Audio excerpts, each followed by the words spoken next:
எல்லாருக்கும் வணக்கம்.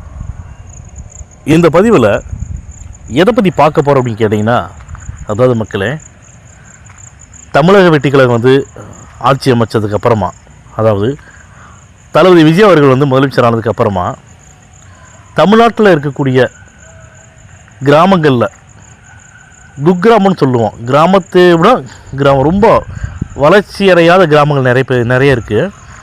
அந்த கிராமங்களில் பார்த்திங்கன்னா பேருந்து வசதிகள் இல்லாமல் அந்த கிராமத்தில் இருக்கக்கூடிய மக்கள் ரொம்ப சிரமப்பட்டுருந்தாங்க.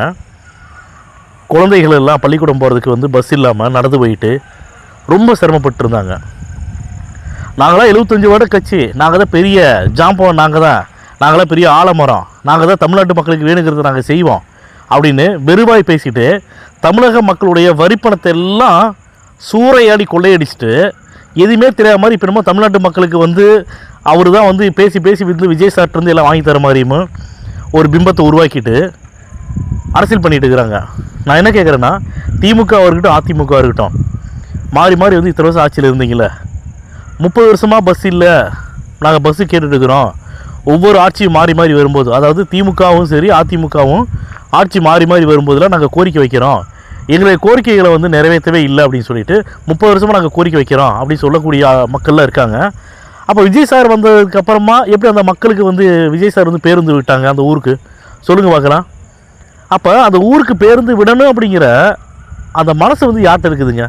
மக்களை நீங்கள் சொல்லுங்கள், உங்களுடைய கருத்துக்களை தயவு செஞ்சு நம்மளுடைய கமெண்ட் பாக்ஸில் நீங்கள் கமெண்ட் பண்ணுங்கள்.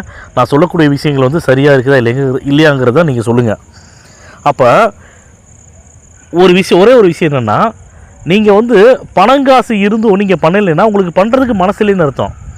மக்களுடைய பிரச்சனையை தீர்த்துட்டா மக்கள் நம்மளை மறந்துடுவாங்க அப்படிங்கிறத மனசில் வச்சுக்கிட்டு தேர்தல் நேரத்தில் சட்டமன்ற தேர்தல் நெருங்கும் போது எல்லாமே நம்மகிட்ட பணம் லட்சக்கணக்கான கோடி கொள்ளையடிச்சு வச்சுருக்கிறோம், பணத்தை வச்சு நம்ம எல்லாமே விலை கொடுத்து வாங்கிடலாம், ஓட்டு அப்படி தானே விலை கொடுத்து வாங்கிட்டு இருந்தாங்க. இப்போ விஜய்ங்கிற ஒரு உன்னதமான மனிதர், நேர்மையான மனிதர், நல்ல மனிதர், மக்களுக்கான மனிதர், மக்களுக்கான தலைவர், மக்களுக்கான முதலமைச்சர், அவர் வந்துட்டார் அப்படின்னு சொன்ன உடனே இப்போ யாருமே பணத்தை வாங்கிட்டாங்க, பணத்தை கிட்ட ஓட்டு போட்டாங்க விஜய் சாருக்கு. அதாவது மக்களே, அரசன் அன்று கொள்வான், தெய்வம் நின்று கொள்ளும். அவங்க இப்போ தெய்வம் நின்று கொண்டுட்டு இருக்குது. திமுகவையும் அதிமுகவையும் ஆட்சி அதிகாரம் தன்னுடைய கையில் வச்சுக்கிட்டு என்னென்னலாம் மக்களுக்கு துரோகம் பண்ணினாங்களோ அதே மக்களால் துரோகத்தை மக்களே அழிச்சிட்டாங்கங்கிறேன் நான். அதனால் எதுக்கு நான் சொல்ல வரேன்னா, ஒவ்வொரு நேரமும் நம்ம யோசித்து பார்த்தா முதலமைச்சர் விஜய் சாரா அப்படின்னு யோசித்து பார்த்தோம்னா அவ்வளோ சந்தோஷமாக இருக்குது. விஜய் சாருக்கு ஓட்டு போட்டு ஜெயிக்க வச்சு முதலமைச்சராக்கின மக்களுக்கு எப்போவுமே நன்றி சொல்லிட்டு